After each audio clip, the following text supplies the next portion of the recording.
the percentages, and they were mentioning last night on Monday Night Football, but it's something crazy, like 95% of the 50-yard field goals have already been made this season around the league. I know we've talked about this before, but, I mean, are we now to the point where if a guy can't consistently make 50-yard field goals, it's going to be tough for him to be on a roster now? I wouldn't say that. The accuracy numbers have certainly gone up, and part of that has to do with how good the snappers are and how good the holders are, and so the factors for the kickers are a little bit easier than they were, say, 20 years ago. But guys have stronger legs, and I think, as a coach and as a decision maker of whether or not you're going to attempt a longer field goal or not, when you've seen a guy do it and do it consistently, it makes that decision a little easier. Along those lines, there was a time, I don't remember how many years ago, you probably do, when the Find league out. I said we're going to find out here.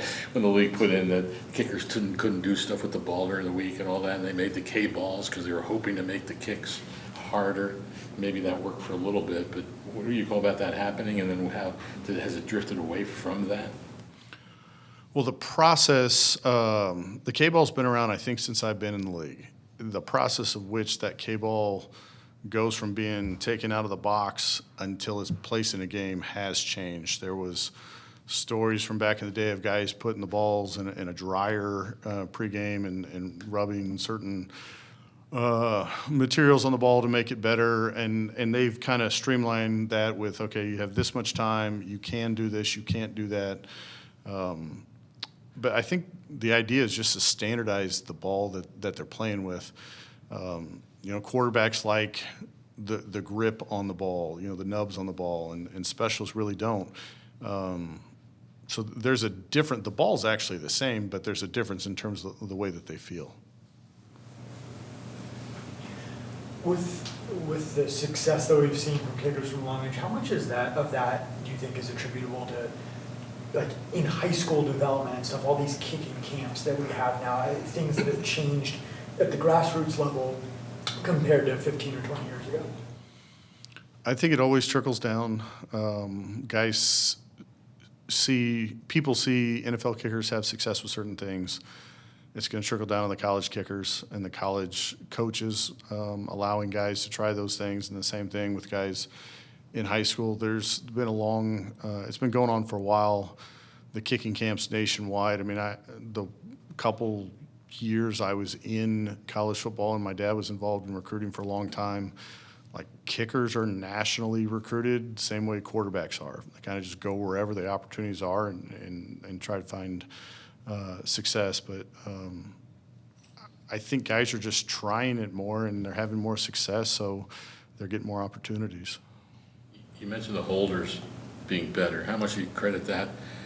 Again, I don't remember when it was in the transition when it used to be quarterbacks were always the holders. Then it transitioned to the punters, who, of course, then they can practice more, that the quarterback's not busy doing something else during practice. Yeah, I think there's comfort. I mean, those guys literally stand next to each other for 2 hours, and it's like, what else are they going to do? So they might as well be practicing. Whereas if you're waiting on the quarterback or a wide receiver or a tight end, there's a lot of position players that have contributed to that, and there's a lot of backups around the league that, obviously there's only one punter, so you got to have a backup ready. But, the more reps they get, the better off they are, and they don't have a lot of time conflicts like position players might. I know Rabbits played a lot of special teams already. If it's not necessarily a return guy or the punter or the kicker, we don't talk a lot about how guys are doing on special teams.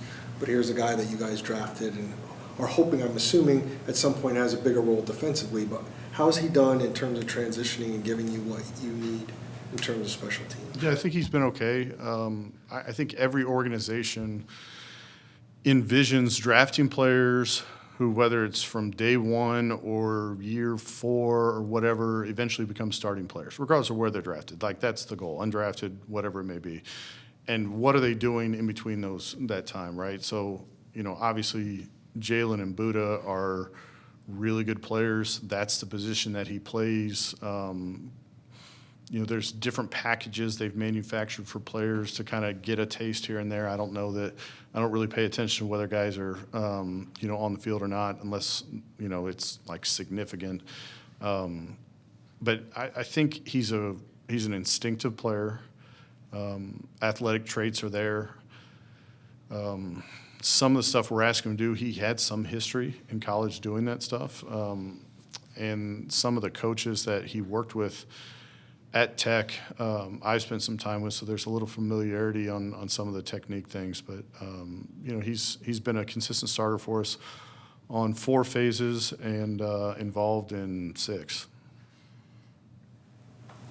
You had mentioned leading into the season how you wondered how many teams and coaches would just choose to, hit the kickoff into the end zone. Mm-hmm. And obviously, first week win was a factor there, but it wasn't Sunday, and the first one was returned, and boom, it was a good return, and then just banged him in the rest of the way. Is that kind of almost the way you're leaning now, because just put it to 30 and don't risk a longer return? No, I'd repeat what I said last week. I think every situation is different.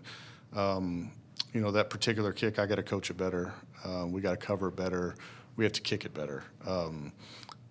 It starts with, where the ball lands, both horizontally and vertically, like how close it is to the end zone, how close it is to the sideline. And there's some of those kicks where it might be advantageous to kick it to the middle against some return teams. But there's kind of 3 factors involved in that, and we got to be better in all 3 areas.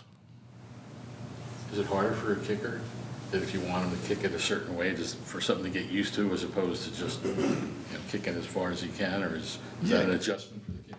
I would say that's a good word for it. It's an adjustment. If guys are placing the ball as opposed to just grip and rip it, it's stuff that we've worked on, stuff we'll continue to work on. You never really know. I mean, if you put the ball in the stands, right, like you kick in the 3rd row, obviously they can't return that. But there's tape this year, regular season, preseason, last year. Ball's 9 deep and guys are bringing it out. So, at any point you got to be ready to cover. It's not always your decision. But, all those style of kicks we'll continue to work on.